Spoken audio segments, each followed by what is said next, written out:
ਦੋਸਤੋ ਪੰਜਾਬੀ ਟ੍ਰਿਬਿਊਨ ਦੇ ਰੋਜ਼ਾਨਾ ਪ੍ਰੋਗਰਾਮ ਵੇਲੇ ਦੀ ਗੱਲ ਵਿੱਚ ਤੁਹਾਡਾ ਸਵਾਗਤ ਹੈ। ਮੈਂ ਆਤਿਸ਼ ਗੁਪਤਾ ਤੁਹਾਡੇ ਸਾਹਮਣੇ ਹਾਜ਼ਰ ਹਾਂ ਤੇ ਅੱਜ ਅਸੀਂ ਗੱਲ ਕਰਾਂਗੇ ਸਿਆਸੀ ਪਰਦਾ ਪਰਲਜ਼ ਗਰੁੱਪ ਦੇ ਸੇਵਾ ਕੇਂਦਰਾਂ ਨਾਲ ਜੁੜੇ ਤਾਰ। ਸਾਡੇ ਨਾਲ ਇਸ ਬਾਰੇ ਗੱਲਬਾਤ ਕਰਨ ਲਈ ਵਿਸ਼ੇਸ਼ ਤੌਰ ਤੇ ਹਾਜ਼ਰ ਨੇ ਸਾਡੇ ਸੀਨੀਅਰ ਪੱਤਰਕਾਰ ਸ਼੍ਰੀ ਚਰਨਜੀਤ ਭੁੱਲਰ ਸਾਹਿਬ। ਭੁੱਲਰ ਸਾਹਿਬ, ਤੁਹਾਡਾ ਬਹੁਤ ਬਹੁਤ ਸਵਾਗਤ ਹੈ ਜੀ। ਮਿਹਰਬਾਨੀ ਜੀ ਤੁਹਾਡੀ। ਚਰਨਜੀਤ ਜੀ, ਪੰਜਾਬ ਵਿੱਚ ਗਠਜੋੜ ਸਰਕਾਰ ਦੇ ਸਮੇਂ ਵੱਡੇ ਪੱਧਰ ਤੇ ਸੇਵਾ ਕੇਂਦਰ ਖੋਲ੍ਹੇ ਗਏ ਸੀ, ਜਿੱਥੇ ਮੌਜੂਦਾ ਸਰਕਾਰ ਮੁਹੱਲਾ ਕਲੀਨਿਕ ਖੋਲ੍ਹਣ ਦੀ ਵਿਉਂਤਬੰਦੀ ਕਰ ਰਹੀ ਹੈ। ਅਸੀਂ ਜਾਣਨਾ ਚਾਹਾਂਗੇ ਗਠਜੋੜ ਸਰਕਾਰ ਸਮੇਂ ਖੋਲ੍ਹੇ ਗਏ ਸੇਵਾ ਕੇਂਦਰਾਂ 'ਚ ਕਿਹੜੀ-ਕਿਹੜੀ ਸੇਵਾਵਾਂ ਦਿੱਤੀਆਂ ਜਾ ਰਹੀਆਂ ਸੀ, ਤੇ ਮੌਜੂਦਾ ਸਰਕਾਰ ਜਿਹੜੇ ਇਹ ਮੁਹੱਲਾ ਕਲੀਨਿਕ ਖੋਲ੍ਹ ਰਹੀ ਹੈ, ਇਸ ਦੀ ਤਿਆਰੀ ਕਰ ਰਹੀ ਹੈ, ਉਸ ਬਾਰੇ ਸਾਡੇ ਦਰਸ਼ਕਾਂ ਨਾਲ ਜ਼ਰੂਰ ਚਾਨਣਾ ਪਾਓ। ਦੇਖੋ ਆਤਿਸ਼, ਕਿ ਇਕੱਲੇ ਪੰਜਾਬ ਦੇ ਵਿੱਚ ਸੇਵਾ ਕੇਂਦਰ ਨਹੀਂ, ਬਲਕਿ ਇਸ ਤੋਂ ਪਹਿਲਾਂ ਸੁਵਿਧਾ ਕੇਂਦਰ, ਸਾਂਝ ਕੇਂਦਰ, ਫਰਦ ਕੇਂਦਰ, ਜੀ, ਇਸ ਤਰ੍ਹਾਂ ਦੇ ਕੇਂਦਰ ਹੋਰ ਵੀ ਮੌਜੂਦ ਨੇ, ਜਿਨ੍ਹਾਂ ਦੇ ਵਿੱਚ ਸਾਡੇ ਪੰਜਾਬ ਦੇ ਨਾਗਰਿਕਾਂ ਨੂੰ ਵੱਖ-ਵੱਖ ਜਿਹੜੀਆਂ ਪਬਲਿਕ ਸਰਵਿਸਿਜ਼ ਹੈ ਜਿਹੜੀਆਂ ਉਹ ਦਿੱਤੀਆਂ ਜਾਂਦੀਆਂ ਨੇ। ਇਹਨਾਂ ਸਾਰੀਆਂ ਜਿੰਨੇ ਵੀ ਕੇਂਦਰ ਖੋਲ੍ਹੇ ਜਾਂਦੇ ਨੇ ਜਾਂ ਖੋਲ੍ਹੇ ਗਏ ਨੇ ਟਾਈਮ ਟੂ ਟਾਈਮ, ਉਹਨਾਂ ਦਾ ਇੱਕੋ ਮਕਸਦ ਹੁੰਦਾ ਹੈ ਕਿ ਨਾਗਰਿਕਾਂ ਨੂੰ ਉਹਨਾਂ ਦੇ ਡੋਰ ਸਟੈਪ 'ਤੇ ਜਿਹੜੀ ਪਬਲਿਕ ਸਰਵਿਸ ਦੀ ਡਿਲੀਵਰੀ ਦੇਣਾ। ਮਤਲਬ ਉਹਨਾਂ ਨੂੰ ਔਕੜਾਂ ਤੋਂ ਜਿਹੜੀਆਂ ਪਬਲਿਕ ਸਰਵਿਸ ਹੈ, ਸਹੂਲਤਾਂ ਨੇ, ਜਿਸ ਤਰ੍ਹਾਂ 28 ਡਿਪਾਰਟਮੈਂਟਾਂ ਨਾਲ ਜੁੜੀਆਂ ਹੋਈਆਂ ਜਿਹੜੀਆਂ ਸੇਵਾਵਾਂ ਨੇ, ਉਹ ਇਹਨਾਂ ਸੇਵਾ ਕੇਂਦਰਾਂ ਜਾਂ ਉਸ ਤੋਂ ਪਹਿਲਾਂ ਜਿਹੜੇ ਸੁਵਿਧਾ ਕੇਂਦਰ ਬਣਾਏ ਗਏ ਸੀ ਉਹਨਾਂ ਦੇ ਵਿੱਚ ਦਿੱਤੀਆਂ ਜਾਂਦੀਆਂ ਸੀਗੀਆਂ। ਦੇਖੋ, ਡੈਮੋਕ੍ਰੇਸੀ ਦੇ ਵਿੱਚ ਇੱਕੋ ਹੀ ਗੱਲ ਹੁੰਦੀ ਹੈ ਕਿ ਜਿਹੜੀ ਵੈਲਫੇਅਰ ਸਟੇਟ ਹੁੰਦੀ ਹੈ, ਉਹਦਾ ਫਰਜ਼ ਹੁੰਦਾ ਹੈ ਕਿ ਨਾਗਰਿਕਾਂ ਦੀਆਂ ਜਿਹੜੀਆਂ ਦਿੱਕਤਾਂ ਨੇ, ਪ੍ਰੋਬਲਮਸ ਹੈ, ਉਹਨਾਂ ਦੇ ਵਿੱਚ ਉਹਨਾਂ ਨੂੰ ਮਿਨੀਮਾਈਜ਼ ਕਰਨਾ ਅਤੇ ਵੱਧ ਤੋਂ ਵੱਧ ਸਹੂਲਤਾਂ ਉਹਨਾਂ ਨੂੰ ਬਿਨਾਂ ਕਿਸੇ ਰੁਕਾਵਟ ਦੇ, ਬਿਨਾਂ ਕਿਸੇ ਦੇਰੀ ਦੇ ਸੌਖੇ ਤਰੀਕੇ ਨਾਲ ਉਹਨਾਂ ਨੂੰ ਮੁਹੱਈਆ ਕਰਾਉਣਾ। ਔਰ ਲੋਕ ਰਾਜ ਦੇ ਵਿੱਚ ਇਹ ਵੀ ਕਿਹਾ ਜਾਂਦਾ ਹੈ ਕਿ ਜਿਹੜੀ ਪਬਲਿਕ ਹੈ ਜਾਂ ਲੋਕ ਹੈ, ਉਹ ਸੁਪਰੀਮ ਹੁੰਦੇ ਨੇ। ਇਹ ਸੁਪਰੀਮ ਮੰਨ ਕੇ ਹੀ ਸਰਕਾਰਾਂ ਕਹਿੰਦੀਆਂ ਨੇ ਕਿ ਅਸੀਂ ਨਾਗਰਿਕਾਂ ਨੂੰ ਵੱਧ ਤੋਂ ਵੱਧ ਜਿਹੜੀਆਂ ਫੈਸਿਲਿਟੀਜ਼ ਹੈ ਉਹ ਕਿਸੇ ਨਾ ਕਿਸੇ ਰੂਪ 'ਚ ਦਿੰਦੇ ਹਾਂ। ਪਰ ਹੁੰਦਾ ਕੀ ਹੈ ਕਿ ਜਦੋਂ ਵੀ ਹੁਣ ਜਿਵੇਂ ਸੇਵਾ ਕੇਂਦਰਾਂ ਦੀ ਗੱਲ ਕਰਦੇ ਹਾਂ ਆਪਾਂ ਇਹ ਕਹਿੰਦੇ ਹਾਂ ਕਿ ਹੁਣ ਉਹਨਾਂ ਨੂੰ ਮੁਹੱਲਾ ਕਲੀਨਿਕ ਬਣਾਏ ਜਾਂਦੇ ਨੇ। ਜਦੋਂ ਕੈਪਟਨ ਅਮਰਿੰਦਰ ਸਿੰਘ ਹੋਰੀ ਹਕੂਮਤ ਦੇ ਵਿੱਚ ਸੀਗੇ ਤਾਂ ਉਹਨਾਂ ਨੇ ਇਹਨਾਂ ਸੇਵਾ ਕੇਂਦਰਾਂ ਨੂੰ ਬੰਦ ਕਰਨ ਦਾ ਫੈਸਲਾ ਲੈ ਲਿਆ ਸੀ। ਤਾਂ ਵੱਡੀ ਪੱਧਰ 'ਤੇ ਜਿਹੜੀ ਚੀਜ਼ ਬਣੀ ਹੋਈ ਸੀ, ਉਹਨਾਂ 'ਚ ਅਚਾਨਕ ਭੰਨ ਤੋੜ ਕਿਉਂ ਹੋ ਰਹੀ ਹੈ ਜਾਂ ਨਵੇਂ ਫੈਸਲੇ ਕਿਉਂ ਲਏ ਜਾ ਰਹੇ ਹੈ, ਇਹਦੇ ਆਪਾਂ ਅੱਗੇ ਵਿਸਥਾਰ ਦੇ ਵਿੱਚ ਜਾਵਾਂਗੇ ਜੀ। ਪਰ ਇਹ ਸੇਵਾ ਕੇਂਦਰਾਂ ਦਾ ਜਿਹੜਾ ਪ੍ਰੋਜੈਕਟ ਸੀ, ਇਹ ਜਿਹੜੇ ਉਸ ਟਾਈਮ ਦੇ ਡਿਪਟੀ ਮੁੱਖ ਮੰਤਰੀ ਸੁਖਬੀਰ ਸਿੰਘ ਬਾਦਲ ਸੀ, ਉਹਨਾਂ ਦਾ ਇੱਕ ਤਰ੍ਹਾਂ ਦਾ ਡਰੀਮ ਪ੍ਰੋਜੈਕਟ ਕਿਹਾ ਜਾਂਦਾ ਹੈ ਕਿ ਜਿਹੜਾ under right to service act ਹੈ ਜਿਹੜਾ 211 ਦਾ, ਉਹਦੇ ਤਹਿਤ ਅੰਡਰ ਇਹ ਬਣਾਏ ਗਏ ਸੀਗੇ। ਇਹਦੇ ਵਿੱਚ ਜਦੋਂ ਬਣਾਉਣ ਤੋਂ ਪਹਿਲਾਂ ਕੋਈ ਪਬਲਿਕ ਦੀ ਕਿਸੇ ਕਿਸਮ ਦੀ ਸ਼ਮੂਲੀਅਤ ਨਹੀਂ, ਪਬਲਿਕ ਤੋਂ ਕੋਈ ਮਸ਼ਵਰਾ ਨਹੀਂ ਲਿਆ ਗਿਆ, ਜਾਂ ਜਿਹੜੀ ਗਰਾਊਂਡ ਜ਼ਮੀਨੀ ਹਕੀਕਤ ਸੀ ਉਹ ਨਹੀਂ ਸੀ ਜਾਣੀ ਗਈ। ਚਾਹੇ ਅਸੀਂ ਕਹਿੰਦੇ ਹਾਂ ਕਿ ਲੋਕ ਹੈ ਜਿਹੜੇ ਸੁਪਰੀਮ ਨੇ, ਲੋਕ ਸਾਡੇ ਲਈ ਲੋਕ ਰਾਜ ਦੇ ਵਿੱਚ ਅਹਿਮ ਹੁੰਦੇ ਨੇ, ਪਰ ਜਦੋਂ ਕੋਈ ਡਿਸੀਜ਼ਨ ਮੇਕਿੰਗ ਦੀ ਗੱਲ ਹੁੰਦੀ ਹੈ, ਕੋਈ ਪ੍ਰੋਜੈਕਟ ਦੀ ਗੱਲ ਆਉਂਦੀ ਜਾਂ ਕੋਈ ਪ੍ਰੋਗਰਾਮ ਨੀਤੀ ਘੜਨ ਦੀ ਗੱਲ ਆਉਂਦੀ, ਤਾਂ ਜਿਹੜਾ ਡਿਸੀਜ਼ਨ ਮੇਕਿੰਗ ਦਾ ਪ੍ਰੋਸੈਸ ਹੈ ਉਹਦੇ ਵਿੱਚੋਂ ਜਿਹੜੀ ਲੋਕਾਂ ਦੀ ਭਾਗੀਦਾਰੀ ਹੈ ਉਹ ਬਿਲਕੁਲ ਮਨਫੀ ਹੋ ਜਾਂਦੀ ਹੈ। ਅਤੇ ਜੇ ਅਗਰ ਲੋਕਾਂ ਦੀ ਪਾਰਟੀਸਪੇਸ਼ਨ ਹੋਵੇ, ਲੋਕਾਂ ਦੀ ਜਿਹੜੀ ਗਰਾਊਂਡ ਰਿਐਲਿਟੀ ਹੈ ਉਸ ਨੂੰ ਦੇਖ ਕੇ ਪ੍ਰੋਜੈਕਟ ਤੈਅ ਕੀਤੇ ਜਾਣ ਜਾਂ ਬਣਾਏ ਜਾਣ, ਤਾਂ ਮੁੜ ਕੇ ਉਹਨਾਂ ਦੀ ਇਸ ਤਰ੍ਹਾਂ ਦੀ ਢਾਹ ਭੰਨ ਕਰਨ ਦੀ ਕੋਈ ਜ਼ਰੂਰਤ ਹੈ ਜਿਹੜੀ ਉਹ ਲੋੜ ਹੈ ਜਿਹੜੀ ਨਾ ਪਵੇ। ਜਿਸ ਤਰ੍ਹਾਂ ਸੁਖਬੀਰ ਸਿੰਘ ਬਾਦਲ ਹੋਰਾਂ ਨੇ ਇਹ ਪ੍ਰੋਜੈਕਟ ਬਣਾਇਆ ਸੀਗਾ, ਉਸ ਤੋਂ ਪਹਿਲਾਂ ਇਹ ਨਹੀਂ ਕਿ ਉਹਨਾਂ ਦਾ ਹੀ ਇਹ ਡਰੀਮ ਪ੍ਰੋਜੈਕਟ ਸੀ, ਉਸ ਤੋਂ ਪਹਿਲਾਂ ਹੋਰ ਬਹੁਤ ਸਾਰੇ ਸੂਬਿਆਂ ਦੇ ਵਿੱਚ ਈ ਸੇਵਾ ਪ੍ਰਣਾਲੀ ਹੈ ਜਿਹੜੀ ਉਹ ਸ਼ੁਰੂ ਕੀਤੀ ਗਈ ਸੀ। ਜਿਹੜੇ ਮੋਹਰੀ ਸੂਬੇ ਦੇਸ਼ ਦੇ ਵਿੱਚ ਗਿਣੇ ਜਾਂਦੇ ਨੇ, ਜਿਸ ਤਰ੍ਹਾਂ ਕੇਰਲਾ ਹੋਇਆ, ਮੱਧ ਪ੍ਰਦੇਸ਼ ਹੋਇਆ, ਜਾਂ ਆਂਧਰਾ ਪ੍ਰਦੇਸ਼ ਹੋਇਆ, ਇਹਨਾਂ ਸੂਬਿਆਂ ਦੇ ਵਿੱਚ ਇਹ ਪ੍ਰਣਾਲੀ ਪਹਿਲਾਂ ਹੀ ਜਿਹੜੀ ਸ਼ੁਰੂ ਹੋ ਚੁੱਕੀ ਸੀ। ਪਰ ਹੁਣ ਜਿਹੜੀ ਸਾਰੀਆਂ ਸਟੇਟਾਂ ਦੇ ਵਿੱਚ ਕਿਸੇ ਨਾ ਕਿਸੇ ਰੂਪ ਦੇ ਵਿੱਚ ਇਹ ਜਿਹੜੀ ਈ ਸੇਵਾ ਵਾਲੀ ਸਿਸਟਮ ਹੈ ਉਹ ਚੱਲ ਰਿਹਾ ਹੈ। ਸਾਡੇ ਸੇਵਾ ਕੇਂਦਰਾਂ ਦੇ ਵਿੱਚ ਸੇਵਾ ਕੇਂਦਰਾਂ ਦੇ ਨਾਂ ਹੇਠ ਇਹ ਸਿਸਟਮ ਹੈ ਜਿਹੜਾ ਉਹ ਮੌਜੂਦ ਹੈਗਾ।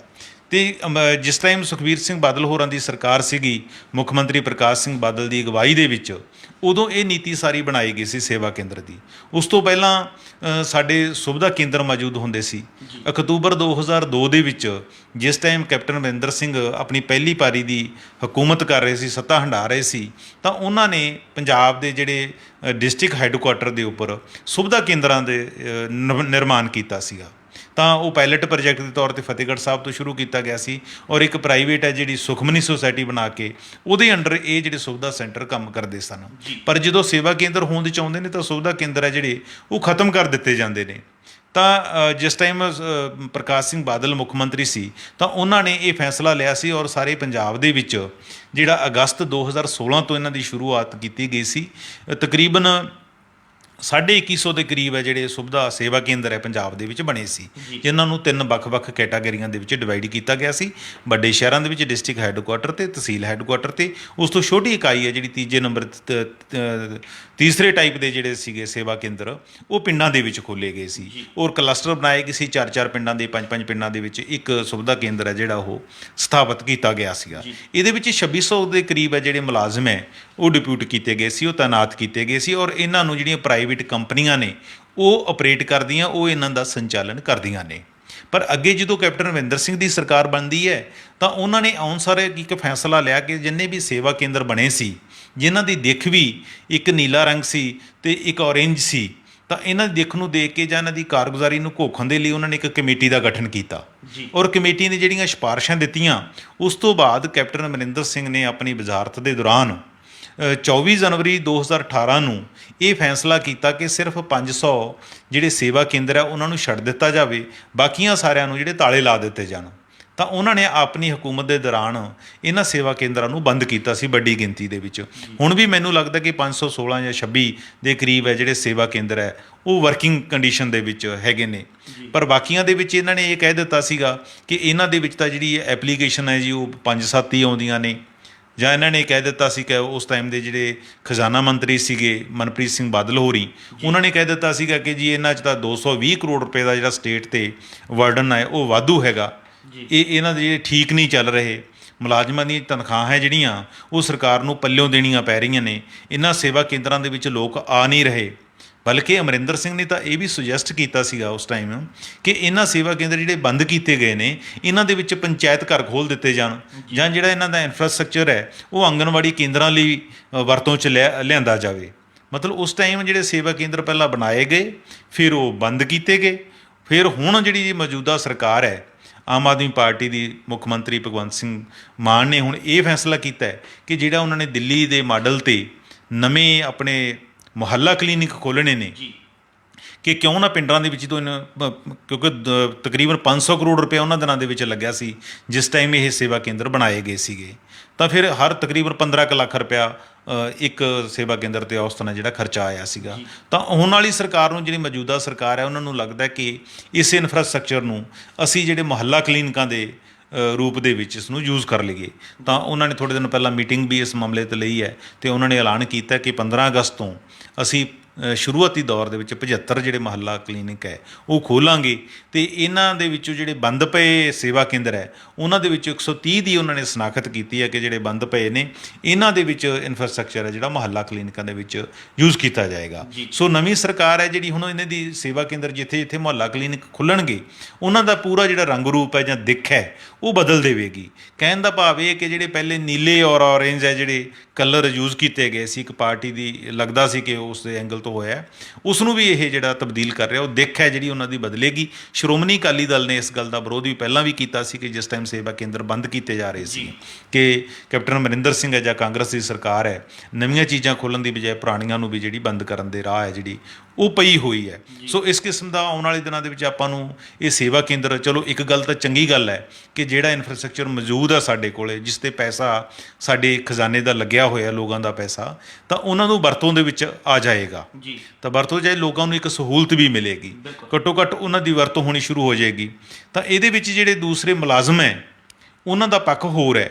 ਸੇਵਾ ਕੇਂਦਰਾਂ ਦੇ ਵਿੱਚ ਆਤਿਸ਼ ਇਸ ਵੇਲੇ 2600 ਦੇ ਕਰੀਬ ਹੈ ਜਿਹੜੇ ਮੁਲਾਜ਼ਮ ਹੈ ਉਹ ਕੰਮ ਕਰ ਰਹੇ ਨੇ। ਜਿਹੜੇ ਸੇਵਾ ਕੇਂਦਰ ਬੰਦ ਕਰ ਦਿੱਤੇ ਸੀ ਉਹਨਾਂ ਨੂੰ ਦੂਸਰੇ ਜਿਹੜੇ ਕੇਂਦਰ ਸੀ ਉਹਨਾਂ ਦੇ ਵਿੱਚ ਲਗਾ ਦਿੱਤਾ ਗਿਆ ਸੀ। ਉਹਨਾਂ ਦਾ ਇਹ ਕਹਿਣਾ ਹੈਗਾ ਕਿ ਚਲੋ ਠੀਕ ਹੈ ਕਿ ਤੁਸੀਂ ਕਿਸੇ ਨਾ ਕਿਸੇ ਤਰੀਕੇ ਨਾਲ ਇਹਨਾਂ ਦਾ ਜਿਹੜਾ ਇਨਫਰਾਸਟ੍ਰਕਚਰ ਹੈ, ਜਿਵੇਂ ਹਰ ਸੁਵਿਧਾ ਸੇਵਾ ਕੇਂਦਰ ਵਿੱਚ ਜਨਰੇਟਰ ਸੈੱਟ ਸੀ, AC ਸੀ, ਫਰਨੀਚਰ ਸੀ ਜਾਂ ਹੋਰ ਚੀਜ਼ਾਂ ਸੀ, ਵੀ ਉਹਨੂੰ ਵਰਤ ਲਓਗੇ, ਪਰ ਸਾਡੇ ਵੱਲ ਵੀ ਧਿਆਨ ਦਿਓ। ਉਹ ਕਹਿੰਦੀਆਂ ਨੇ ਕਿ ਇਹ ਜਿਹੜੀਆਂ ਕੰਪਨੀਆਂ ਇਹਨਾਂ ਨੂੰ ਪ੍ਰਾਈਵੇਟ ਰਨ ਕਰ ਰਹੀਆਂ ਨੇ ਉਹ ਸੇਵਾ ਕੇਂਦਰਾਂ ਦੇ ਵਿੱਚ ਲੁੱਟ ਕਰ ਰਹੀਆਂ ਨੇ, ਆਰਥਿਕ ਤੌਰ 'ਤੇ ਸ਼ੋਸ਼ਣ ਹੋ ਰਿਹਾ। ਉਹ ਕਹਿ ਰਹੇ ਕਿ ਮੁਲਾਜ਼ਮਾਂ ਦਾ ਸ਼ੋਸ਼ਣ ਵੀ ਹੋ ਰਿਹਾ ਔਰ ਇਹ ਕੰਪਨੀਆਂ ਪ੍ਰਾਈਵੇਟ ਹੈ ਉਹ ਸਰਕਾਰ ਦਾ ਵੀ ਸ਼ੋਸ਼ਣ ਕਰ ਰਹੀਆਂ ਨੇ। ਮਿਸਾਲ ਦੇ ਤੌਰ 'ਤੇ ਉਹ ਕਹਿੰਦੇ ਨੇ ਕਿ ਜੇ ਮੰਨ ਲਓ ਇੱਕ ਰਿਹਾਇਸ਼ੀ ਸਰਟੀਫਿਕੇਟ ਬਣਾਉਣਾ ਹੈਗਾ ਤਾਂ ਲੋਕਾਂ ਨੂੰ ਸਿਰਫ 10 ਰੁਪਏ ਉਹਦੀ ਸਰਕਾਰੀ ਫੀਸ ਹੈ, ਪਰ ਜਿਹੜੇ ਸੁਵਿਧਾ ਚਾਰਜਿਸ ਹੈ ਉਹ 75 ਰੁਪਏ ਹੈ। ਜਿਹੜੇ 75 ਰੁਪਏ ਸੁਵਿਧਾ ਚਾਰਜਸ ਹੈ ਉਹਦੇ ਵਿੱਚੋਂ ਇੱਕ ਵੱਡਾ ਪੋਰਸ਼ਨ ਹੈ ਜਿਹੜੀਆਂ ਕੰਪਨੀਆਂ ਲੈ ਜਾਂਦੀਆਂ ਨੇ ਔਰ ਸਰਕਾਰ ਦੇ ਹਿੱਸੇ ਮਾਮੂਲੀ ਆਉਂਦਾ ਹੈਗਾ। ਜਾਂ ਉਹ ਇਹ ਵੀ ਕਹਿੰਦੇ ਨੇ ਜਿਹੜੇ ਇਹਨਾਂ ਦੇ ਸੇਵਾ ਕੇਂਦਰਾਂ ਦੇ ਮੁਲਾਜ਼ਮਾਂ ਦੀ ਐਸੋਸੀਏਸ਼ਨ ਹੈ ਉਹ ਕਹਿ ਰਹੇ ਨੇ ਕਿ ਜੀ ਅਸੀਂ 6-6 ਸਾਲ ਹੋ ਗਏ ਕਿ ਸਾਨੂੰ ਅਜੇ ਤੱਕ ਸਾਡੇ ਜਿਹੜੇ ਮਿਹਨਤਾਨਾ ਹੈਗਾ ਉਹਦੇ ਵਿੱਚ ਕੋਈ ਵਾਧਾ ਨਹੀਂ ਕੀਤਾ ਗਿਆ, ਸਾਨੂੰ ਮਾਮੂਲੀ ਤਨਖਾਹ ਦਿੱਤੀ ਜਾਂਦੀ ਹੈ। ਇੱਕ ਗੱਲ ਮੈਨੂੰ ਵੀ ਉਹਨਾਂ ਦੀ ਠੀਕ ਲੱਗਦੀ ਹੈ, ਉਹ ਕਹਿੰਦੇ ਕਿ ਸਰਕਾਰ ਸੇਵਾ ਕੇਂਦਰ ਦੇ ਵਿੱਚ ਜਿਹੜਾ ਮੁਲਾਜ਼ਮ ਆਪਰੇਟਰ ਕੰਮ ਕਰਦਾ ਹੈ ਉਸ ਨੂੰ 22,500 ਰੁਪਇਆ ਸਰਕਾਰ ਤੋਂ ਇਹ ਕੰਪਨੀਆਂ ਲੈਂਦੀਆਂ ਨੇ, ਇਹ ਉਹਨਾਂ ਦੇ ਦੱਸਣ ਮੁਤਾਬਕ ਹੈਗਾ। ਪਰ ਸਾਨੂੰ ਜਿਹੜਾ ਹੈਗਾ ਉਹ 9 ਤੋਂ ਲੈ ਕੇ 10,000 ਰੁਪਇਆ ਹੀ ਦਿੱਤਾ ਜਾਂਦਾ ਹੈਗਾ। ਜੇ ਆਪਾਂ ਇਹਨਾਂ ਸੇਵਾ ਕੇਂਦਰਾਂ ਦੇ ਮੁਲਾਜ਼ਮਾਂ ਦੀ ਐਸੋਸੀਏਸ਼ਨ ਤੇ ਜਿਹੜੇ ਆਗੂ ਉਹਨਾਂ ਤੇ ਯਕੀਨ ਕਰ ਲਈਏ ਤਾਂ ਇਹ ਵੀ ਇੱਕ ਬਹੁਤ ਵੱਡੀ ਆਰਥਿਕ ਲੁੱਟ ਹੈ, ਕਿਉਂਕਿ ਸਰਕਾਰ ਦੇ ਖਜ਼ਾਨੇ 'ਚੋਂ 22,500 ਰੁਪਇਆ ਜਾ ਰਿਹਾ ਉਹਨਾਂ ਦੇ ਮੁਤਾਬਕ, ਪਰ ਉਹਨਾਂ ਨੂੰ ਮਿਲ ਜਿਹੜਾ 50% ਰਿਹਾ ਹੈ। ਅਗਰ ਸਰਕਾਰ ਦੇ ਵੀ ਉਹ ਹੁਣ ਵੀ ਜਿਹੜੀ ਉਹ ਆਪਣੀ ਮੁੱਖ ਮੰਤਰੀ ਨੂੰ ਉਹਨਾਂ ਨੇ ਪੱਤਰ ਲਿਖਿਆ ਹੈ ਉਹਦੇ ਵਿੱਚ ਉਹਨਾਂ ਨੇ ਇਹੀ ਮੰਗ ਕੀਤੀ ਹੈ ਕਿ ਸਾਨੂੰ ਜਿਹੜੀ ਪੂਰੀ ਤਨਖਾਹ 20,000 ਰੁਪਏ ਦੇ ਕਰੀਬ ਤਨਖਾਹ ਦਿੱਤੀ ਜਾਵੇ। ਪਰ ਉਹਦੇ ਵਿੱਚੋਂ ਵੀ ਕੰਪਨੀਆਂ ਜਿਹੜੀਆਂ ਤਨਖਾਹ 'ਤੇ ਵੀ ਕੱਟ ਲੈ ਕੇ ਮੁਨਾਫਾ ਕਮਾ ਰਹੀਆਂ ਨੇ, ਦੂਸਰੀ ਤਰਫ ਜਿਹੜੇ ਸੁਵਿਧਾ ਚਾਰਜਸ ਨੇ ਉਹਨਾਂ ਦੇ ਵਿੱਚੋਂ ਵੀ ਇੱਕ ਹਿੱਸਾ ਜਿਹੜਾ ਉਹ ਲੈ ਜਾਂਦੀਆਂ ਨੇ। ਹਾਲਾਂਕਿ ਸਾਰਾ ਇਨਫਰਾਸਟਰਕਚਰ ਹੈ ਜਿਹੜਾ ਉਹ ਗੌਰਮੈਂਟ ਦੇ ਪੈਸੇ ਨਾਲ ਜਿਹੜਾ ਉਹ ਨਿਰਮਾਣ ਉਹਦਾ ਕੀਤਾ ਗਿਆ। ਸੋ ਸਰਕਾਰਾਂ ਨੂੰ ਇਸ ਪਾਸੇ ਵੀ ਸੋਚਣਾ ਚਾਹੀਦਾ ਹੈ ਕਿ ਜੇ ਮੁਲਾਜ਼ਮ ਜਿਹੜੀ ਗੱਲ ਕਹਿ ਰਹੇ ਹੈ ਉਹਦੀ ਇੱਕ ਜਾਂਚ ਕਰਾ ਲੈਣੀ ਚਾਹੀਦੀ, ਦੇਖ ਲੈਣਾ ਚਾਹੀਦਾ, ਘੋਖ ਲੈਣਾ ਚਾਹੀਦਾ ਹੈ ਕਿ ਕਿੱਥੇ ਕਿੱਥੇ ਫਲਾਅ ਨੇ, ਅਗਰ ਜਿੱਥੇ ਜਿੱਥੇ ਹੈਗੇ ਨੇ ਉਹਨਾਂ ਨੂੰ ਦੂਰ ਕਰ ਲੈਣਾ ਚਾਹੀਦਾ ਹੈ। ਸੋ ਇਹ ਸੇਵਾ ਕੇਂਦਰ ਹੈ ਜਿਹੜੇ ਇਹ ਸ਼ੁਰੂ 'ਚ ਚਾਹੇ ਨਾਗਰਿਕਾਂ ਦੀ ਭਲਾਈ ਦੇ ਲਈ ਬਣਾਏ ਨੇ, ਸ਼ਹਿਰੀ ਖੇਤਰ ਦੇ ਵਿੱਚ ਤਾਂ ਚੰਗੇ ਰੂਪ ਦੇ ਵਿੱਚ ਚੱਲ ਵੀ ਰਹੇ ਨੇ, ਪਰ ਪਿੰਡਾਂ ਦੇ ਵਿੱਚ ਹੋਰ ਤਰ੍ਹਾਂ ਦੀਆਂ ਬਹੁਤ ਸਾਰੀਆਂ ਦਿੱਕਤਾਂ ਹੈਗੀਆਂ ਨੇ, ਜਿਸ ਕਰਕੇ ਇਹਨਾਂ ਨੂੰ ਉਸ ਤਰ੍ਹਾਂ ਦਾ ਹੁੰਗਾਰਾ ਹੈ ਜਿਹੜਾ ਮਿਲਿਆ ਨਹੀਂ। ਜਿਵੇਂ ਆਫਲਾਈਨ ਸਿਸਟਮ ਸੀ ਉਸ ਟਾਈਮ, ਹੁਣ ਕਹਿੰਦੇ ਆਨਲਾਈਨ ਬਾਅਦ ਦੇ ਵਿੱਚ ਹੋਇਆ। ਲੋਕਾਂ ਤੋਂ ਤੁਸੀਂ ਚਾਰਜਸ ਹੈ ਜਿਹੜੇ, ਜਿਵੇਂ ਮੰਨ ਲਓ ਇੱਕ ਬੰਦਾ ਕੋਈ ਜਨਮ ਸਰਟੀਫਿਕੇਟ ਲੈਣਾ ਹੈ, ਉਹਨੂੰ 10 ਦਿਨ ਦਾ ਟਾਈਮ ਦੇ ਦਿੱਤਾ ਜਾਂਦਾ ਹੈ ਤੇ 10 ਦਿਨਾਂ ਬਾਅਦ ਉਹ ਜਾਂਦਾ। ਮੰਨ ਲਓ ਕਿਸੇ ਨੂੰ ਐਮਰਜੈਂਸੀ ਕੋਈ ਲੋੜ ਪੈ ਜਾਂਦੀ ਹੈਗੀ ਤਾਂ ਐਮਰਜੈਂਸੀ ਦੀ ਵੀ ਕੋਈ ਪ੍ਰੋਵੀਜ਼ਨ ਨਹੀਂ ਹੈਗੀ, ਤੇ ਪਰ ਜਾਣਾ ਤੁਹਾਨੂੰ ਸੇਵਾ ਕੇਂਦਰ ਦੇ ਵਿੱਚ ਹੀ ਪੈਂਦਾ ਹੈਗਾ।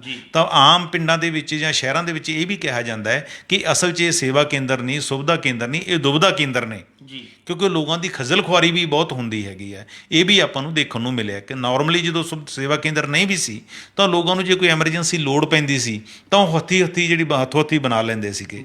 ਪਰ ਸੇਵਾ ਕੇਂਦਰਾਂ ਦਾ ਲੋਕ ਕਹਿੰਦੇ ਨੇ ਕਿ ਸਾਨੂੰ ਉਹਨਾਂ ਫਾਇਦਾ ਨਹੀਂ ਜਿੰਨਾ ਨੁਕਸਾਨ ਹੁੰਦਾ, ਸਾਡੀ ਖੱਜਲ ਖੁਆਰੀ ਹੈ ਜਿਹੜੀ ਉਨੀ ਹੋ ਜਾਂਦੀ ਹੈ, ਪਰ ਜਿਹੜੀ ਸੁਵਿਧਾ ਦੇਣ ਬਦਲੇ ਪੈਸੇ ਲਏ ਜਾਂਦੇ ਆ ਉਹ ਸਾਡੀ ਐਕਸਟਰਾ ਜੇਬ 'ਚੋਂ ਨਿਕਲ ਜਾਂਦੇ ਆ। ਜੇ ਸੇਵਾ ਕੇਂਦਰ ਨਾ ਹੁੰਦੇ, ਖੁਦ ਉਹ ਸਾਰੀ ਸੁਵਿਧਾ ਲੈਂਦੇ ਤਾਂ ਇੱਕ ਸਰਟੀਫਿਕੇਟ ਉਹਨੂੰ 10 ਰੁਪਏ ਤਾਂ ਮਿਲਣਾ ਸੀ, ਹੁਣ ਉਹੀ ਸਰਟੀਫਿਕੇਟ ਉਹਨੂੰ 75 ਰੁਪਏ ਉਹਨਾਂ ਦੀ ਸੇਵਾ ਜਿਹੜੀ ਸੁਵਿਧਾ ਦੇ ਚਾਰਜਸ ਉਸ 'ਤੇ ਲੱਗ ਜਾਂਦੇ। ਤਾਂ ਲੋਕਾਂ ਦੀ ਉਹ ਪਹੁੰਚ ਦੇ ਵਿੱਚ ਵੀ, ਪਿੰਡਾਂ ਵਾਲਿਆਂ ਦੀ ਖਾਸ ਕਰਕੇ ਜਿਹੜੇ ਦਿਹਾੜੀਦਾਰ ਕਾਮੇ ਹੈ ਜਾਂ ਆਮ ਗਰੀਬ ਲੋਕ ਹੈ, ਉਹਨਾਂ ਦੀ ਪਹੁੰਚ ਦੀ ਇੰਨੀ ਨਹੀਂ ਹੁੰਦੀ ਕਿ ਸਰਕਾਰ ਦੀਆਂ ਸੁਵਿਧਾ ਫੀਸਸ ਵੀ ਤਾਰ ਸਕਣ। ਪਰ ਇਹਦੇ ਬਾਵਜੂਦ ਵੀ ਸਰਕਾਰ ਨੂੰ ਚਾਹੀਦਾ ਕਿ ਨਾ ਸੁਵਿਧਾ ਨੂੰ ਸਟ੍ਰੀਮਲਾਈਨ ਕਰੇ। ਜਿੱਥੇ ਇੱਥੇ ਕੋਈ ਫਲਾਅ ਹੈ, ਚੰਗੀ ਗੱਲ ਹੈ ਕਿ ਚਲੋ ਮੁਹੱਲਾ ਕਲੀਨਿਕਾਂ ਦੇ ਤੌਰ 'ਤੇ ਵਰਤੇ ਜਾ ਰਹੇ ਹੈ, ਇਸ ਨੂੰ ਜਿਹੜੇ ਹੋਰ ਬੰਦ ਪਏ ਹੈ ਉਹਨਾਂ ਲਈ ਵੀ ਸਰਕਾਰ ਨੂੰ ਕੋਈ ਨਾ ਕੋਈ ਵਿਉਂਤਬੰਦੀ ਕਰਨੀ ਚਾਹੀਦੀ ਹੈ। ਜੀ ਚਰਨਜੀਤ ਜੀ, ਇੱਕ ਚਰਚਾਵਾਂ ਇਹ ਵੀ ਚੱਲ ਰਹੀਆਂ ਨੇ ਵੀ ਕਿ ਪਰਲਸ ਕੰਪਨੀ ਦਾ ਜਿਹੜੇ ਤਾਰ ਨੇ ਉਹ ਸੇਵਾ ਕੇਂਦਰਾਂ ਨਾਲ ਜੁੜੇ ਹੋਏ ਨੇ। ਮੁੱਖ ਤੌਰ 'ਤੇ ਗੱਲ ਕਰੀਏ ਤਾਂ ਜਿਹੜੇ ਸੇਵਾ ਕੇਂਦਰਾਂ ਨੂੰ ਚਲਾਉਣ ਵਾਲੀ ਸੰਚਾਲਨ ਕੰਪਨੀਆਂ ਉਹਦੇ ਨਾਲ ਅਸੀਂ ਜਾਣਨਾ ਚਾਹਾਂਗੇ ਇਹ ਕੀ ਲਿੰਕ ਜਿਹੜਾ ਹੈਗਾ ਹੁਣ ਤੱਕ ਸਾਹਮਣੇ ਆ ਰਿਹਾ, ਕੀ ਜਿਹੜੀ ਮੌਜੂਦਾ ਸਰਕਾਰ ਹੈ ਉਸ ਨੂੰ ਇਸ ਬਾਰੇ ਜਾਣਕਾਰੀ ਹੈਗੀ ਹੈ? ਦੇਖੋ, ਜਿੱਥੋਂ ਤੱਕ ਤਾਂ ਇਹ ਹੈਗਾ ਕਿ ਜਾਣਕਾਰੀ ਦਾ ਸਵਾਲ ਹੈ, ਉਹਦੇ ਬਾਰੇ ਤਾਂ ਆਪਾਂ ਕੋਈ ਇਸ ਦੀ ਪੁਸ਼ਟੀ ਨਹੀਂ ਕਰ ਸਕਦੇ ਸਰਕਾਰੀ ਤੌਰ 'ਤੇ ਕਿ ਇਸ ਬਾਰੇ ਪਤਾ ਹੈਗਾ। ਪਰ ਇਹਨਾਂ ਕੰਪਨੀਆਂ ਜਿਸ ਟਾਈਮ ਇਹ ਆਤਿਸ਼ ਹੋਂਦ 'ਚ ਆਏ ਸੀ ਸੇਵਾ ਕੇਂਦਰ, ਤਾਂ ਉਸ ਟਾਈਮ BLS ਕੰਪਨੀ ਸੀ ਜਿਹੜੀ ਜਿਸ ਨੂੰ ਇਸ ਦਾ ਕੰਮ ਦਿੱਤਾ ਗਿਆ ਸੀ, ਜਿਹੜੀ ਸੇਵਾ ਕੇਂਦਰਾਂ ਨੂੰ ਆਪਰੇਟ ਕਰਦੀ ਸੀ। ਤਾਂ ਉਹਦੇ ਬਦਲੇ ਦੇ ਵਿੱਚ ਉਹਨਾਂ ਨੂੰ ਇਹ ਕਿਹਾ ਜਾਂਦਾ ਸੀ ਕਿ ਜਿਹੜੇ ਸੁਵਿਧਾ ਚਾਰਜਸ ਸੇਵਾ ਕੇਂਦਰਾਂ ਦੇ ਵਿੱਚ ਲਏ ਜਾਣਗੇ ਉਹਦੇ ਵਿੱਚੋਂ ਜਿਹੜਾ 60% ਹੈ ਉਹ ਸਰਕਾਰ ਨੂੰ ਚਲਾ ਜਾਂਦਾ ਸੀ ਤੇ 40% ਹੈ ਜਿਹੜਾ ਉਹ ਸੰਬੰਧਿਤ ਜਿਹੜੀ ਕੰਪਨੀ ਹੈ, ਜਿਹੜੀ BLS ਕੰਪਨੀ ਹੈ, ਉਸ ਨੂੰ ਚਲਾ ਜਾਂਦਾ ਸੀ। ਪਰ ਜਦੋਂ ਕਾਂਗਰਸ ਦੀ ਸਰਕਾਰ ਦੇ ਟਾਈਮ 2018 ਦੇ ਵਿੱਚ ਜਨਵਰੀ ਦੇ ਵਿੱਚ ਇਸ ਨੂੰ ਰਿਵਿਊ ਕੀਤਾ ਜਾਣ ਲੱਗਿਆ ਤਾਂ ਰਿਵਿਊ ਕਰਨ ਵੇਲੇ ਤਾਂ ਇੱਕ ਕੰਪਨੀ ਨੂੰ ਹੋਰ ਇਨਵੋਲਵ ਕਰ ਲਿਆ ਗਿਆ। ਤਾਂ ਉਸ ਕੰਪਨੀ ਦੇ ਵਿੱਚ ਜਿਹਨੂੰ ਡਿਜੀਟਲ ਸੋਲੂਸ਼ਨਸ ਨਾਮ ਦੀ ਇੱਕ ਕੰਪਨੀ ਸੀ, ਤਾਂ ਉਹਨੇ ਆਪਣੀਆਂ ਸੇਵਾਵਾਂ ਜਿਹੜੀਆਂ ਉਹ ਘੱਟ ਰੇਟ 'ਤੇ ਆਫਰ ਕੀਤੀਆਂ ਸੀ। ਉਹਨਾਂ ਨੇ ਕਿਹਾ ਸੀ ਕਿ ਸੁਵਿਧਾ ਚਾਰਜਸ ਦੇ ਵਿੱਚੋਂ ਅਗਰ ਦੂਸਰੀ ਕੰਪਨੀ 60% ਲੈ ਰਹੀ ਹੈ, ਅਸੀਂ ਤੁਹਾਨੂੰ 81% ਦੇਵਾਂਗੇ। ਉਹਨਾਂ ਨੇ 19% ਆਪਣੇ ਕੋਲ ਰੱਖਿਆ ਸੀਗਾ। ਤਾਂ ਮੀਨ ਟਾਈਮ ਸਾਡੀ ਇੱਕ ਗੱਲ ਨਿਕਲ ਕੇ ਸਾਹਮਣੇ ਆ ਰਹੀ ਹੈ, ਆਮ ਪਬਲਿਕ ਦੇ ਵਿੱਚ ਵੀ ਇਸ ਬਾਰੇ ਥੋੜ੍ਹੀ ਚਰਚਾ ਹੋਣ ਲੱਗੀ ਹੈ ਕਿ ਪਿਛਲੀਆਂ ਸਰਕਾਰਾਂ ਨੂੰ ਗੌਰ ਕਰਨਾ ਚਾਹੀਦਾ ਸੀ, ਕਿਉਂਕਿ ਕੈਪਟਨ ਅਮਰਿੰਦਰ ਸਿੰਘ ਦੀ ਸਰਕਾਰ ਨੇ ਨਵੀਂ ਕੰਪਨੀ ਨੂੰ ਇਹ ਕੰਮ ਦਿੱਤਾ ਸੀਗਾ। ਚਾਹੇ ਜਿਸ ਨੇ ਥੋੜ੍ਹੀ ਘੱਟ ਰੇਟ 'ਤੇ ਸਰਕਾਰ ਨੂੰ ਉਸ ਚੀਜ਼ ਦਾ ਫਾਇਦਾ ਹੋਇਆ ਕਿ ਖਜ਼ਾਨੇ ਨੂੰ ਫਾਇਦਾ ਹੋਇਆ। ਪਰ ਜਿਸ ਕੰਪਨੀ ਨੂੰ ਦਿੱਤਾ ਗਿਆ ਉਸ ਦਾ ਜਿਹੜਾ ਲਿੰਕ ਹੈ ਉਹ ਪਲਸ ਗਰੁੱਪ ਦੇ ਜਿਹੜੇ ਨਿਰਮਲ ਸਿੰਘ ਭੰਗੂ ਨੇ ਉਹਨਾਂ ਦੀ ਕੰਪਨੀ ਨਾਲ, ਪਲਸ ਕੰਪਨੀ ਨਾਲ ਜੁੜਦਾ ਹੈਗਾ। ਨਿਰਮਲ ਸਿੰਘ ਭੰਗੂ ਦੀ ਜਿਹੜੀ ਪਲਸ ਕੰਪਨੀ ਹੈ ਉਸ ਨੂੰ ਪੰਜਾਬ ਦਾ ਵਾਸੀ ਜਾਂ ਪੂਰੇ ਸਮੁੱਚੇ ਦੇਸ਼ ਦੇ ਵਿੱਚ ਕਾਫੀ ਚਰਚਾ 'ਚ ਹੈ ਔਰ ਵਿਵਾਦਾਂ ਦੇ ਵਿੱਚ ਹੈ। CBI ਦੀ ਜਾਂਚ ਦੇ ਘੇਰੇ ਦੇ ਵਿੱਚ ਹੈਗੇ ਔਰ ਇਹਨਾਂ ਦੇ ਜਿਹੜੇ CMD ਹੈ ਨਿਰਮਲ ਸਿੰਘ ਭੰਗੂ ਉਹ ਤਿਹਾੜ ਜੇਲ੍ਹ ਦੇ ਵਿੱਚ ਬੈਠੇ ਨੇ, ਜਾਂ ਹੋਰ ਇਹਨਾਂ ਦੇ ਜਿਹੜੇ ਡਾਇਰੈਕਟਰ ਨੇ, ਜਿਹੜੇ ਮੇਨ ਅਹੁਦੇਦਾਰ ਨੇ, ਉਹ ਵੀ CBI ਦੀ ਗ੍ਰਿਫਤ ਦੇ ਵਿੱਚ ਹੈਗੇ ਨੇ। ਪਿੱਛੇ ਜੀ ਦਸੰਬਰ 2021 ਦੇ ਵਿੱਚ 11-12 ਬੰਦੇ ਜਿਹੜੇ ਹੋਰ ਅਰੈਸਟ ਕੀਤੇ ਆ CBI ਨੇ, ਜਿਹੜੇ ਸਪਲੀਮੈਂਟਰੀ ਚਾਲਾਨ ਪੇਸ਼ ਕੀਤਾ ਸੁਪਰੀਮ ਕੋਰਟ ਦੇ ਵਿੱਚ। ਤਾਂ ਉਹਦੇ ਵਿੱਚ ਇੱਕ ਆਦਮੀ ਇਹਨਾਂ ਨੇ ਹੋਰ ਅਰੈਸਟ ਕੀਤਾ ਹੈ, ਜਿਹੜਾ ਇਹਨੂੰ ਮਹਾਜ਼ਨ ਨਾਂ ਦਾ ਹੈਗਾ ਬੰਦਾ, ਮਨਮੋਹਨ ਮਹਾਜ਼ਨ ਇਸ ਕਿਸਮ ਦਾ, MK ਮਹਾਜ਼ਨ ਹੈ ਸ਼ਾਇਦ ਉਹਦਾ ਨਾਮ ਹੈਗਾ। ਉਹ ਵੀ ਜਿਹੜਾ ਕਹਿੰਦੇ ਨੇ ਕਿ ਪਲਸ ਗਰੁੱਪ ਦਾ ਜਿਹੜਾ CA ਹੈ ਉਹ ਸੀ। ਤਾਂ ਇਹ ਜਿਹੜੀ ਕੰਪਨੀ ਸੇਵਾ ਕੇਂਦਰਾਂ ਨੂੰ ਰਨ ਕਰ ਰਹੀ ਹੈ, ਉਹ ਜਿਹੜਾ CA ਅਰੈਸਟ ਕੀਤਾ CBI ਨੇ ਉਹ ਉਹਦਾ ਪਰਿਵਾਰ ਰਨ ਕਰ ਰਿਹਾ ਹੈ। ਜਿਹੜੀ ਕੰਪਨੀ 7 ਜ਼ਿਲ੍ਹਿਆਂ ਦੇ ਵਿੱਚ ਉਹਦੇ ਕੋਲੇ ਕੰਮ ਹੈਗਾ ਸੇਵਾ ਕੇਂਦਰਾਂ ਦਾ, ਔਰ ਜਿਹੜਾ ਪਲਸ ਕੰਪਨੀ ਦਾ CA ਹੈ ਜਿਹੜਾ ਇਸ ਟਾਈਮ CBI ਦੀ ਗ੍ਰਿਫਤ ਦੇ ਵਿੱਚ ਹੈ, ਉਸ ਦੇ ਪਰਿਵਾਰ ਦੀ ਜਿਹੜੀ ਕੰਪਨੀ ਹੈ ਉਹ ਰਨ ਕਰ ਰਹੀ ਹੈ ਉਸ ਨੂੰ। ਤਾਂ ਇਹ ਆਪਾਂ ਇਹ ਕਹੀਏ ਕਿ ਟੈਕਨੀਕਲੀ ਤਾਂ ਦੇਖਣ ਨੂੰ ਤਾਂ ਇਹ ਗੱਲ ਜੱਚਦੀ ਹੈ, ਠੀਕ ਲੱਗਦੀ ਹੈ, ਸਾਰੇ ਸਰੋਤਿਆਂ ਨੂੰ ਵੀ ਠੀਕ ਲੱਗੇਗੀ ਇਹ ਗੱਲ। ਸਰਕਾਰ ਵੀ ਆਪਣਾ ਇਹ ਤਰਕ ਇਹੀ ਦਿੰਦੀ ਹੈ ਕਿ ਜੇ ਦੂਸਰੀ ਕੰਪਨੀ ਸਾਨੂੰ 100 ਦੇ ਵਿੱਚੋਂ 60 ਰੁਪਏ ਦਿੰਦੀ ਸੀ ਤਾਂ ਇਹ ਕੰਪਨੀ ਸਾਨੂੰ 100 ਦੇ ਵਿੱਚੋਂ 81 ਰੁਪਏ ਦਿੰਦੇ ਹੈ। ਇਸ ਦੇ ਵਿੱਚ ਕੀ ਮਾੜਾ ਹੈ? ਜੀ ਠੀਕ ਹੈ ਕਿ ਕਾਨੂੰਨੀ ਦੇ ਪੱਖ ਤੋਂ ਇਸ ਦੇ ਵਿੱਚ ਕੋਈ ਵੀ ਸਾਨੂੰ ਓਪਰੀ ਗੱਲ ਨਹੀਂ ਲੱਗਦੀ, ਪਰ ਜਦੋਂ ਇਖਲਾਕੀ ਤੌਰ 'ਤੇ ਦੇਖਦੇ ਜਾਂ ਆਪਾਂ ਕਹੀਏ ਕਿ ਸੋਸ਼ਲ ਲਾਅ ਹੁੰਦੇ ਜਿਹੜੇ, ਉਹ ਇਸ ਗੱਲ ਦੀ ਇਜਾਜ਼ਤ ਨਹੀਂ ਦਿੰਦੇ। ਜੇ ਆਪਾਂ ਇਹ ਕਹੀਏ ਉਦਾਹਰਨ ਦੇ ਤੌਰ 'ਤੇ, ਕੱਲ੍ਹ ਨੂੰ ਨਿਰਮਲ ਸਿੰਘ ਭੰਗੂ ਤਿਹਾੜ ਜੇਲ੍ਹ 'ਚ ਬੈਠਾ ਇਹ ਗੱਲ ਕਹੇ ਕਿ ਜੀ ਮੈਂ ਤੁਹਾਡੇ ਸੇਵਾ ਕੇਂਦਰ ਮੁਫਤ 'ਚ ਚਲਾਊਂਗਾ, ਤਾਂ ਕੀ ਸਰਕਾਰ ਦੇ ਦੇਗੀ? ਤਾਂ ਜਿਹੜੇ ਚਾਰਜਸ ਨਿਰਮਲ ਸਿੰਘ ਭੰਗੂ 'ਤੇ ਹੈ ਉਹੀ ਉਹਨਾਂ ਦੇ ਮੁਲਾਜ਼ਮਾਂ ਦੇ, ਉਹਨਾਂ ਦੇ ਆਫਿਸਰ ਜਿਹੜੇ ਕੰਪਨੀ ਦੇ ਸੀ ਉਹਨਾਂ 'ਤੇ ਹੈ, ਸੇਮ ਜਿਹੜੀ ਪਰਚੇ ਉਹਨਾਂ 'ਤੇ ਦਰਜ ਹੋਏ ਹੋਏ ਨੇ। ਤਾਂ ਸਰਕਾਰ ਨੂੰ ਇਸ ਬਾਰੇ ਸੋਚਣਾ ਚਾਹੀਦਾ ਹੈ।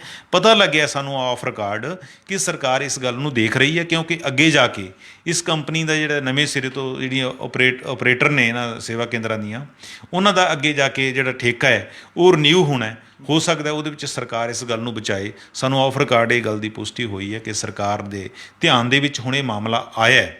ਹੋ ਸਕਦਾ ਪੁਰਾਣੀ ਸਰਕਾਰ ਦੇ ਧਿਆਨ ਦੇ ਵਿੱਚ ਇਹ ਮਾਮਲਾ ਨਾ ਹੋਵੇ, ਪਰ ਕਿਸੇ ਨਾ ਕਿਸੇ ਰੂਪ ਦੇ ਵਿੱਚ ਜਿਹੜਾ ਪਲਸ ਗਰੁੱਪ ਹੈ ਜਿੱਤੇ 60,000 ਕਰੋੜ ਦਾ ਠੱਗੀ ਦਾ ਮਾਮਲਾ ਜਿਹੜਾ ਦਰਜ ਹੋਇਆ ਉਹਦੇ CMD 'ਤੇ, ਤਾਂ ਉਹਦੇ ਨਾਲ ਇਹਦਾ ਲਿੰਕ ਹੈ ਜਿਹੜਾ ਉਹ ਡਾਇਰੈਕਟਲੀ ਇਨਡਾਇਰੈਕਟਲੀ ਜੁੜਦਾ ਹੈ। ਤਾਂ ਸਰਕਾਰਾਂ ਨੂੰ ਥੋੜ੍ਹਾ ਇਸ ਗੱਲ ਦਾ ਖਿਆਲ ਰੱਖਣਾ ਚਾਹੀਦਾ, ਕਿਉਂਕਿ ਦੇਸ਼ ਦੇ 5.5 ਕਰੋੜ ਲੋਕ ਹੈ ਜਿਹੜੇ ਉਸ ਤੋਂ ਪ੍ਰਭਾਵਿਤ ਹੋਏ ਨੇ।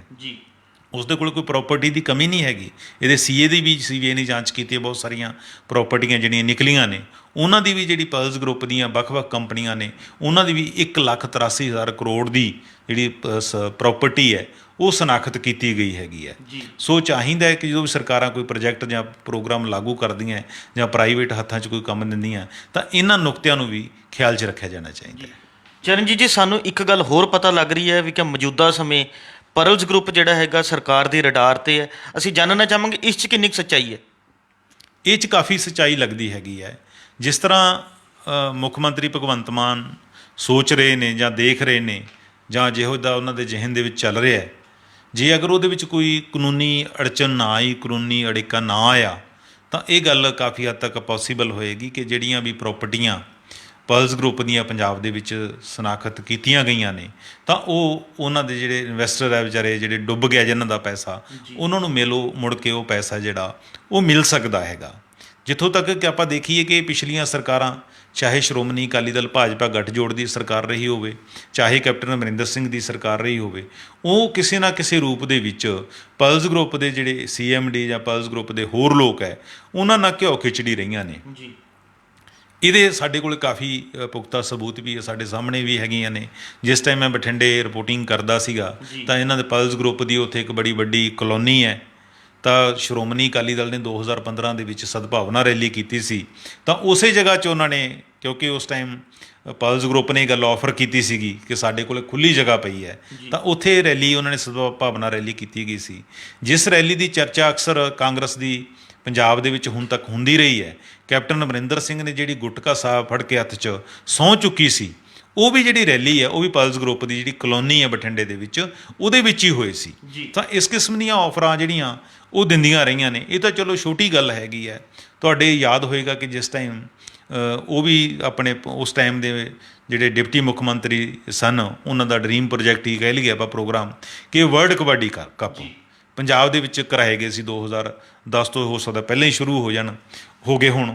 ਉਹਦੇ ਵਿੱਚ ਜਿਹੜੇ 4 ਸਾਲ ਦਾ ਸਪਾਂਸਰਸ਼ਿਪ ਸੀ 2010 ਤੋਂ ਲੈ ਕੇ 2013 ਤੱਕ, ਉਹ ਸਰਕਾਰ ਦੀ ਜਿਹੜੀ ਪਰਲਸ ਗਰੁੱਪ ਹੈ ਉਹਨੇ ਕੀਤੀ ਸੀਗੀ। ਸਰਕਾਰ ਨੂੰ 14 ਕਰੋੜ ਰੁਪਇਆ ਇਕੱਲੇ ਨਿਰਮਲ ਸਿੰਘ ਭੰਗੂ ਨੇ ਦਿੱਤਾ ਸੀ। 2 ਵਾਰੀ ਤਾਂ ਉਹਨਾਂ ਨੇ ਦਾ ਟਾਈਟਲ ਹੀ ਸਪਾਂਸਰ ਕੀਤਾ ਸੀਗਾ, ਉਹਨਾਂ ਦੇ ਨਾਮ ਤੇ ਹੀ ਹੁੰਦਾ ਸੀ। ਪਰਲਸ ਵਰਲਡ ਕਬੱਡੀ ਕੱਪ ਹੈ ਜਿਹੜਾ ਸਪਾਂਸਰ ਕੀਤਾ ਗਿਆ ਸੀ, ਤਾਂ ਉਹ ਤਾਂ ਹੀ ਦਿੱਤਾ ਗਿਆ ਹੋਏਗਾ। ਅਗਰ ਕੋਈ ਆਦਮੀ ਤੁਹਾਨੂੰ 14 ਕਰੋੜ ਰੁਪਇਆ ਦੇ ਰਿਹਾ ਹੈ, ਉਹ ਵੀ ਉਸ ਪੈਸੇ 'ਚੋਂ ਜਿਹੜਾ ਉਹਦਾ ਠੱਗੀ ਦਾ ਜਿਹੜਾ CBI ਨੇ ਸਾਬਤ ਕਰ ਦਿੱਤਾ ਹੈਗਾ, ਤਾਂ ਆਪਾਂ ਨੂੰ ਸਮਝ ਗੱਲ ਪੈਂਦੀ ਹੈਗੀ ਹੈ। ਜਦੋਂ ਉਹਨਾਂ ਦੀ ਸਰਕਾਰ ਵੇਲੇ 2016 ਦੇ ਵਿੱਚ ਹੀ ਹੁੰਦਾ ਕੀ ਹੈ ਕਿ ਜਿਸ ਟਾਈਮ ਭੰਗੂ ਨੂੰ ਅਰੈਸਟ ਕਰ ਲਿਆ ਜਾਂਦਾ ਹੈ, ਉਸ ਤੋਂ ਬਾਅਦ ਇੱਕ ਪਰਚਾ ਜਿਹੜਾ ਥਾਣਾ ਥਰਮਲ ਬਠਿੰਡੇ ਦੇ ਵਿੱਚ ਭੰਗੂ 'ਤੇ ਕੀਤਾ ਜਾਂਦਾ ਹੈ, ਉਹਨੂੰ ਬਠਿੰਡੇ ਜੇਲ੍ਹ 'ਚ ਲਿਆਂਦਾ ਜਾਂਦਾ ਹੈ। 13 ਜੂਨ 2016 ਨੂੰ ਬਠਿੰਡਾ ਜੇਲ੍ਹ ਦੇ ਵਿੱਚ ਨਿਰਮਲ ਸਿੰਘ ਭੰਗੂ ਆਉਂਦਾ ਹੈ, ਔਰ 14 ਜੂਨ ਨੂੰ ਹੀ ਉਹ ਹਸਪਤਾਲ ਚਲਾ ਜਾਂਦਾ ਮੋਹਾਲੀ ਦੇ ਇੱਕ। ਉਹਨਾਂ ਦਿਨਾਂ ਦੇ ਵਿੱਚ ਮੈਂ ਇੱਕ RTI ਪ੍ਰੋਕਿਓਰ ਕੀਤੀ ਸੀਗੀ ਜੇਲ੍ਹ ਡਿਪਾਰਟਮੈਂਟ ਦੇ ਵਿੱਚੋਂ। ਉਹ 'ਚ ਪੌਣੇ 3 ਸਾਲ ਦਾ ਰਿਕਾਰਡ ਮੈਨੂੰ ਦਿੱਤਾ ਗਿਆ ਸੀ, ਜਿਹਦੇ ਵਿੱਚ ਇਹ ਗੱਲ ਸਾਬਤ ਹੋਈ ਸੀ ਕਿ ਨਿਰਮਲ ਸਿੰਘ ਭੰਗੂ ਨੇ 16 ਜੂਨ ਤੋਂ ਜਦੋਂ ਜੇਲ੍ਹ 'ਚ ਆਇਆ, ਉਹ ਉਦੋਂ ਤੋਂ ਲੈ ਕੇ ਪੌਣੇ 3 ਸਾਲ ਦੌਰਾਨ 999 ਦਿਨਾਂ ਦੇ ਵਿੱਚੋਂ 650 ਦਿਨ ਹੈ ਜਿਹੜਾ ਨਿਰਮਲ ਸਿੰਘ ਭੰਗੂ ਉਹ ਹਸਪਤਾਲ ਰਿਹਾ ਮੋਹਾਲੀ ਦੇ। ਠੀਕ ਹੈ, ਉਹਨਾਂ ਨੂੰ ਕੋਈ ਬਿਮਾਰੀ ਹੋ ਸਕਦੀ ਹੈ, ਕੋਈ ਅਦਾਲਤ ਦੇ ਹੁਕਮ ਹੋ ਸਕਦੇ ਨੇ, ਉਹ ਜਾਇਜ਼ ਨੇ, ਪਰ ਉਹ ਬਹੁਤ ਘੱਟ ਸਮਾਂ ਜਿਹੜਾ ਜੇਲ੍ਹ 'ਚ ਬਤਾਇਆ ਭੰਗੂ ਸਾਹਿਬ ਨੇ। ਉਸ ਤੋਂ ਬਾਅਦ ਫਿਰ ਪਤਾ ਲੱਗਿਆ ਕਿ ਉਹਨਾਂ ਨੂੰ ਤਿਹਾੜ ਜੇਲ੍ਹ ਦੇ ਵਿੱਚ ਹੈ ਜਿਹੜਾ ਸ਼ਿਫਟ ਕਰ ਦਿੱਤਾ ਗਿਆ ਸੀ। ਸੋ ਇਸ ਕਿਸਮ ਦੀਆਂ ਜਿਹੜੀਆਂ ਫੇਵਰਸ ਹੈ ਸਰਕਾਰਾਂ ਲੈਂਦੀਆਂ ਰਹੀਆਂ ਨੇ ਔਰ ਫੇਵਰ ਸਰਕਾਰਾਂ ਦਿੰਦੀਆਂ ਰਹੀਆਂ ਨੇ, ਤਾਂ ਇਹ ਇੱਕ ਤਰ੍ਹਾਂ ਮਿਲ ਮਿਲਾ ਕੇ ਜਿਹੜਾ ਚੱਲ ਰਿਹਾ। ਹੁਣ ਵੀ ਜਿਹੜੀਆਂ ਬਹੁਤ ਸਾਰੀਆਂ ਪ੍ਰਾਪਰਟੀਆਂ ਪਰਲਸ ਗਰੁੱਪ ਦੀਆਂ ਪੰਜਾਬ ਦੇ ਵਿੱਚ ਪਈਆਂ ਨੇ, ਦੱਸਦੇ ਨੇ ਕਿ ਤਕਰੀਬਨ 30 ਲੱਖ ਪਾਲਿਸੀਆਂ ਜਿਹੜੀਆਂ ਪੰਜਾਬ ਦੇ ਵਿੱਚੋਂ ਪਰਲਸ ਗਰੁੱਪ ਦੀਆਂ ਹੋਈਆਂ ਨੇ, ਜਿਹਦੇ ਵਿੱਚੋਂ 30 ਲੱਖ ਲੋਕ ਆ ਜਿਹੜੇ ਹੋ ਸਕਦਾ ਸਿੱਧੇ ਤੌਰ 'ਤੇ, ਕਈ ਵਾਰੀ ਪਾਲਿਸੀਆਂ ਕਿ ਇੱਕ ਬੰਦੇ ਦੀਆਂ 5-5 ਵੀ ਹੋ ਸਕਦੀਆਂ ਨੇ, ਮਤਲਬ 30 ਲੱਖ ਪਾਲਿਸੀ ਦਾ ਰਿਕਾਰਡ ਹੈਗਾ ਕਿ ਉਹ ਹੈਗਾ। ਤਕਰੀਬਨ 10,000 ਕਰੋੜ ਰੁਪਏ ਦੀ ਠੱਗੀ ਹੈ ਜਿਹੜੀ ਉਹ ਪਰਲਸ ਗਰੁੱਪ ਨੇ ਇਹਨਾਂ ਲੋਕਾਂ ਨਾਲ ਮਾਰੀ ਹੈ। ਅਤੇ ਮੁੱਖ ਮੰਤਰੀ ਭਗਵੰਤ ਮਾਨ ਜਦੋਂ ਪਹਿਲਾਂ MP ਹੁੰਦੇ ਸੀ ਤਾਂ ਇਹ ਪਾਰਲੀਮੈਂਟ ਦੇ ਵਿੱਚ ਵੀ ਇਹ ਮੁੱਦੇ ਨੂੰ ਚੁੱਕਦੇ ਰਹੇ ਨੇ, ਔਰ ਆਪਣੇ ਹਲਕੇ ਦੇ ਵਿੱਚ ਜਦੋਂ ਪ੍ਰਚਾਰ ਕਰਦੇ ਸੀ ਉਦੋਂ ਵੀ ਇਹ ਪਰਲਸ ਗਰੁੱਪ ਜਿਹੜੇ ਪੀੜਤ ਲੋਕ ਆ ਉਹਨਾਂ ਨੇ ਵਾਅਦੇ ਕਰਦੇ ਰਹੇ ਨੇ ਕਿ ਅਸੀਂ ਤੁਹਾਡਾ ਜਿਹੜਾ ਦੁੱਖ ਦਰਦ ਹੈ ਜ਼ਰੂਰ ਸੁਣਾਂਗੇ, ਤੁਹਾਡੇ ਜ਼ਖਮਾਂ 'ਤੇ ਜਿਹੜਾ ਮਲਮ ਲਾਵਾਂਗੇ। ਸੋ ਹੁਣ ਟਾਈਮ ਆ ਗਿਆ,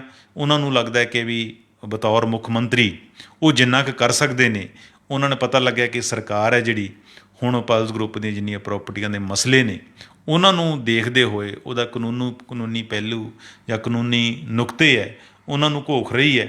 ਅਗਰ ਕੋਈ ਅੜਿੱਕਾ ਨਾ ਬਣਿਆ ਤਾਂ ਜਿਹੜੀਆਂ ਵੀ ਪ੍ਰਾਪਰਟੀਆਂ ਪਈਆਂ ਨੇ ਪੰਜਾਬ ਦੇ ਵਿੱਚ, ਆਤਿਸ਼ ਦੱਸਦੀ ਹੈ ਤਕਰੀਬਨ 10,000 ਏਕੜ ਤਾਂ ਵਾਹੀਯੋਗ ਜ਼ਮੀਨ ਪਈ ਹੈ ਇਹਨਾਂ ਕੋਲ ਪਰਲਸ ਗਰੁੱਪ ਦੀ ਪੰਜਾਬ ਦੇ ਵਿੱਚ। 3500 ਏਕੜ ਇਕੱਲੀ ਲੁਧਿਆਣੇ ਜ਼ਿਲ੍ਹੇ ਦੇ ਵਿੱਚ ਹੈਗੀ ਹੈ।